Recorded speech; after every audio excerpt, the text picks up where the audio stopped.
미 대선의 주요 변수가 된 북한. 지난 20년간 미국은 미쳐 있는 상태였다. 노컷뉴스가 1일 전략적 인내 3.0 되나 미 해리스 대북 정책의 우려 목소리라는 흥미로운 기사를 실었습니다. 미국 외교 전문지 디플로맷과 내셔널 인터레스트가 최근 실은 기고문들을 소개한 것인데 대체로 해리스 후보의 대북 정책을 부정적으로 평가한 것들입니다. 일단 미국 대선을 앞두고 미국 내 대북 정책을 중요하게 다루는 흐름을 주목해야 합니다. 도널드 트럼프 공화당 후보는 3일 사진첩 형식의 책 미국을 구하라 판매를 시작했습니다. 대통령 재임 시절 자신의 활동을 담은 사진과 짧은 설명글로 구성된 이 책에는 김정은 국무위원장과 만난 사진과 함께 김정은 국무위원장과의 만남은 솔직했고 생산적이었다라는 회고가 실렸습니다. 이 책은 자신의 경쟁자인 카멀라 해리스 민주당 후보를 다분히 겨냥한 것입니다. 즉, 해리스 후보보다 자기 외교 경험이 풍부하다는 걸 과시하는 책입니다. 트럼프 후보는 기회가 있을 때마다 자기가 김정은 국무위원장과 친밀한 관계며 이게 미국의 좋은 일이라고 자랑했는데 이 책에서도 마찬가지의 모습을 보였습니다. 반면 해리스 후보는 인권 문제 등을 거론하며 북한을 비난했으며 자기는 김정은 국무위원장과 친하게 지내지 않을 것이라고 강조했습니다. 다음으로 여러 전문가들이 해리스 후보와 민주당의 대북 정책을 혹평하는 점을 주목해야 합니다. 디플로맷은 8월 12일 해리스가 당선될 경우 차기 미국 정부는 바이든 정부가 그랬듯 한반도 문제에선 향후 4년을 아무 결과물 없이 허송세월할 것이라며 북한의 꾸준한 핵 증강에 소극적으로 일관한 것을 후회할 날이 올 것이라고 경고했습니다.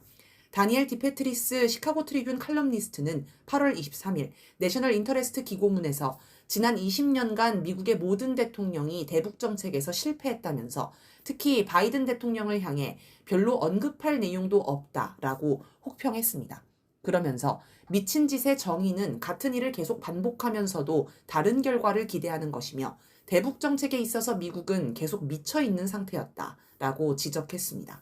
해리스 후보가 집권해 바이든 정부의 대북 정책을 이어가면 안 된다고 강조한 것입니다. 끝으로 북한의 핵 능력이 성장했음을 인정하고 북한 요구를 수용해야 한다는 주장을 주목해야 합니다.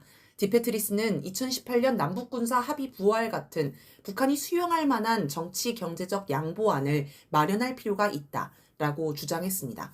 1994년 북미 제네바 합의의 주역이었던 로버트 칼루치 조지타운 대학 교수는 8월 27일 내셔널 인터레스트 기고문에서 북한이 핵탄두 50개를 보유하는 등 과거와 크게 달라진 현실을 새로운 접근법의 바탕으로 삼아야 한다라며 정전협정의 평화협정 전환으로 시작하는 북미 관계 정상화를 대북 정책의 목표로 삼아야 한다고 주장했습니다. 또 이미 실효성이 사라진 대북 제재를 종료하고 한미연합훈련도 면밀하게 검토하는 등 선행 조치를 해야 한다고도 했습니다. 왜 미국 대선에 북한이 나오나? 미국 대선에서 북한이 주요 변수가 된 이유는 무엇일까요? 첫째, 미국이 감당할 수 없을 정도로 북한의 핵 능력이 커졌기 때문입니다. 갈루치 교수는 북한의 핵탄두를 50개로 추정했고 미국 정부는 60개 정도로 추정하는 듯합니다. 하지만 최근 북한이 단거리 핵미사일 4개를 실을 수 있는 발사 차량 250대를 공개한 걸 보면 훨씬 많을 수도 있습니다. 게다가 미국 본토까지 날아가는 대륙간 탄도미사일도 여러 종류를 개발했습니다. 또 미국도 개발하지 못한 극초음속 미사일까지 개발했습니다. 과거에는 북한이 핵미사일을 개발해도 몇 개 안 되기 때문에 충분히 막을 수 있다고 국민을 안심시킬 수 있었는데 이제는 그게 불가능합니다. 둘째, 북한이 미국 본토를 핵공격하겠다는 뜻과 의지가 있기 때문입니다. 미국 본토를 향한 핵공격 능력으로 따지면 러시아가 북한보다 훨씬 많은 핵탄두를 가지고 있고 중국도 북한보다는 많은 핵탄두를 가지고 있을 것입니다. 하지만 미국인들이 러시아나 중국의 핵미사일을 걱정하는 일은 없습니다. 두 나라는 미국을 향해 핵미사일을 날릴 뜻과 의지가 없다고 여기기 때문입니다. 그런데 북한은 기회가 있을 때마다 미국 본토에 핵미사일을 날리겠다며 국가 공식 입장으로 발표해 왔습니다. 또 핵무력법을 채택해 아예 공격적 핵정책을 법으로 만들어버렸습니다. 그러니 미국인들이 러시아, 중국의 핵미사일은 걱정 안 해도 북한 핵미사일은 걱정할 수밖에 없는 것입니다. 트럼프 후보가 기회가 있을 때마다 자기 임기 동안에는 북한 핵미사일을 걱정할 필요가 없었다고 강조하는 것도 이런 민심을 잘 알기 때문입니다. 반면 해리스 후보는 아직 대북 정책을 확정하지 못한 듯합니다. 그렇다고 미국인 사이의 쟁점인 사안을 모른 척할 수만은 없으니 곤혹스러울 것입니다. 셋째, 북한과의 싸움에서 계속 졌기 때문입니다. 북한 핵미사일이 위협적이라고 해도 미국이 이길 수 있으면 큰 문제가 되지 않습니다. 그런데 지금까지 북미 대결 역사를 보면 미국이 이긴 적이 없습니다. 한국전쟁부터 시작해 푸에블로 사건, 판문점 도끼 사건, 이씨 121 격추 사건 등 여러 군사적 대결을 보면 모두 미국의 패배로 끝났습니다. 미국은 북한과의 전쟁을 염두에 두고 모의 전쟁을 수시로 진행하지만 북한이 핵 개발을 하기 전부터 지금까지 미국이 패배한다는 결과만 나오고 있습니다. 외교 대결에서도 미국은 북한에 밀렸습니다. 1994년 북미 제네바 합의, 2000년 북미 공동 코뮤니케, 2005년 9.19 공동성명 등 북미 사이의 주요 합의들에는 모두 북한의 요구가 관철되어 들어갔고 이 때문에 미국 내에서는 외교 실패라는 비판이 쏟아졌습니다. 바이든 정부 들어서는 북한이 미사일 발사 등 군사 행동을 해도 상응하는 군사 행동이나 제재 추가 등 강경한 대응을 하지 못하고 그저 조건 없는 대화만 반복해 요구하는데 번번이 무시당하고 있습니다. 심지어 미국은 북한 때문에 국제사회에서의 구상이 차례로 파탄나고 있다고 봅니다. 미국이 야심차게 밀어준 우크라이나 전쟁의 패색이 짙어지자 미국은 갑자기 북한을 비난하기 시작했습니다. 북한이 러시아에 무기를 대줬기 때문에 졌다는 투입니다.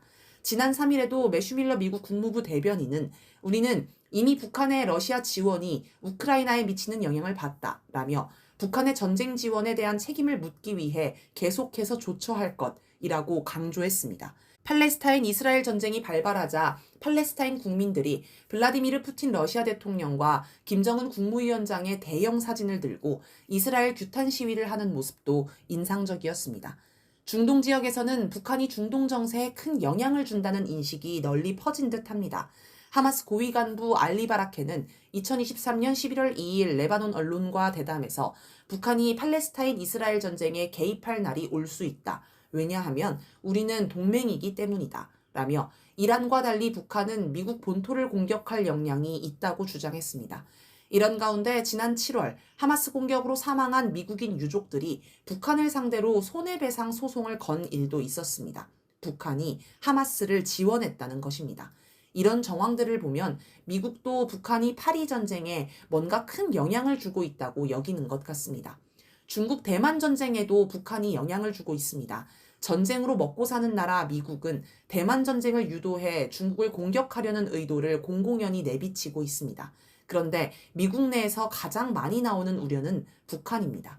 중국 대만 전쟁이 발발하면 북한이 중국을 도와 참전하거나 아니면 미국의 시선을 분산시키기 위해 주한미군을 공격할 수 있다는 것입니다. 서로 의식하지 않을 수는 없는가? 그런데 문득 이런 생각도 듭니다. 북한이 뭘 하든 미국이 가만히 있으면 아무 문제가 없지 않을까요?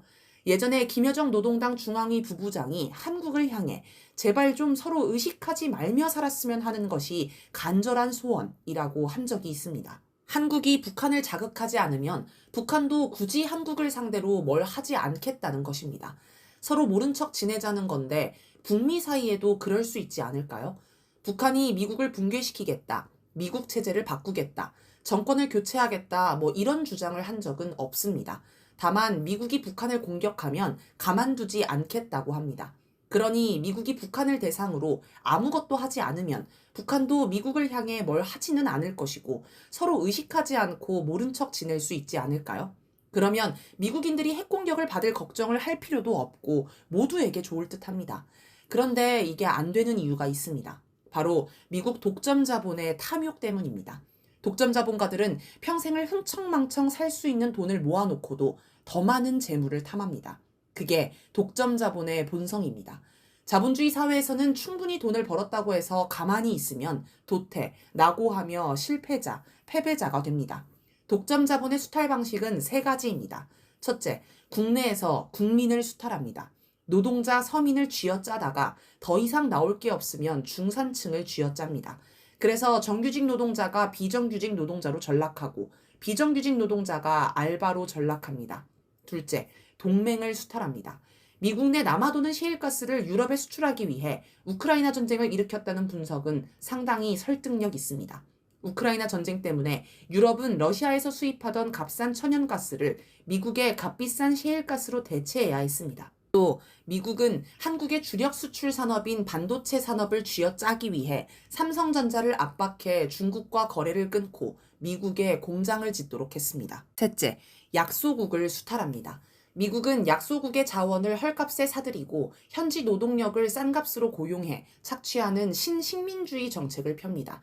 이에 저항하는 나라는 군대를 투입해 가차없이 공격합니다. 이런 수탈을 멈추면 독점 자본은 결국 도태됩니다. 그런데 위에서 본 것처럼 북한이 세계 곳곳에 영향을 끼치며 미국의 세계 패권을 자꾸 가로막고 있습니다. 반미를 기치로 내걸고도 빠르게 경제 성장을 하며 강국 건설을 목표로 내건 북한을 보며 많은 나라들이 북한을 따라하면 미국으로서는 완전히 낭패를 봅니다. 그래서 북한을 가만 놔두지 못하는 것입니다. 아무튼 이렇게 모든 것을 수탈해 독점 자본이 막대한 부를 축적한 결과 미국은 골병이 들었습니다. 독점 자본가의 지갑에 돈이 넘쳐나니 미국 경제의 여러 지표는 상당히 좋아 보이는 착시 현상이 나타납니다. 그러나 심각한 양극화로 인해 언제 경제 거품이 꺼져 경착륙할지 모르는 불안한 상태입니다. 또 중산층이 붕괴하고 서민들은 극빈층으로 전락해 심각한 사회 불안 현상이 나타납니다. 도시마다 노숙자와 마약 중독자가 넘쳐나고 총기 난사 사건과 인종차별도 극심합니다. 그 결과는 정치 혼란으로 이어집니다. 여당 대선 후보가 중도 사퇴를 하고 유력 야당 대선 후보는 총에 맞아 죽을 뻔했습니다. 세상에 이런 막장 정치가 판을 치는 나라도 없을 것입니다. 미국은 국제사회에서도 고립되고 있습니다. 미국의 동맹국들이 친미에서 이탈해 중국, 러시아에 접근하고 있습니다. 튀르키예, 사우디아라비아 같은 나라들이 대표적입니다.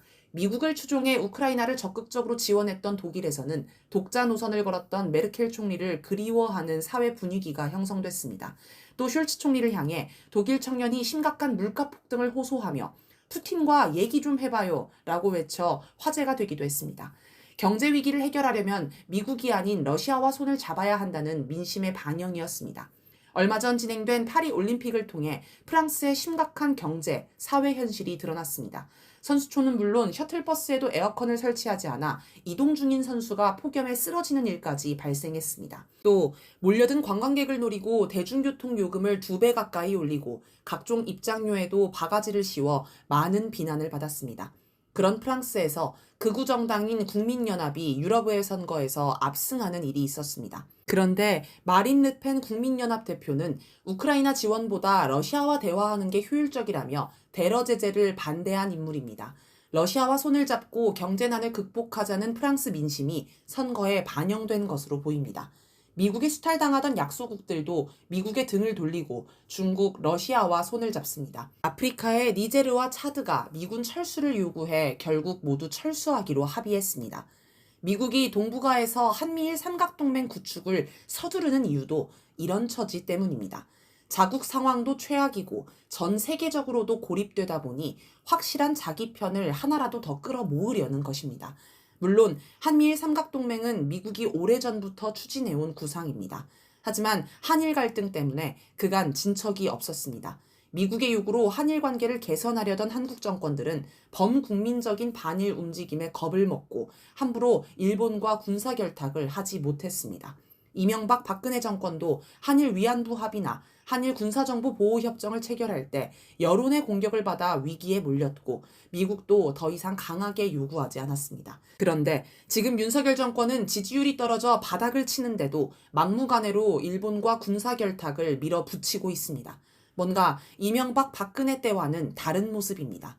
그 사이에 바뀐 건 2017년 11월 북한의 국가 핵무력 완성 선언이 있었다는 것입니다. 북한의 핵능력이 비약적으로 성장했기 때문에 미국도 여유를 부릴 수 없고 윤석열 정권도 다급해졌습니다.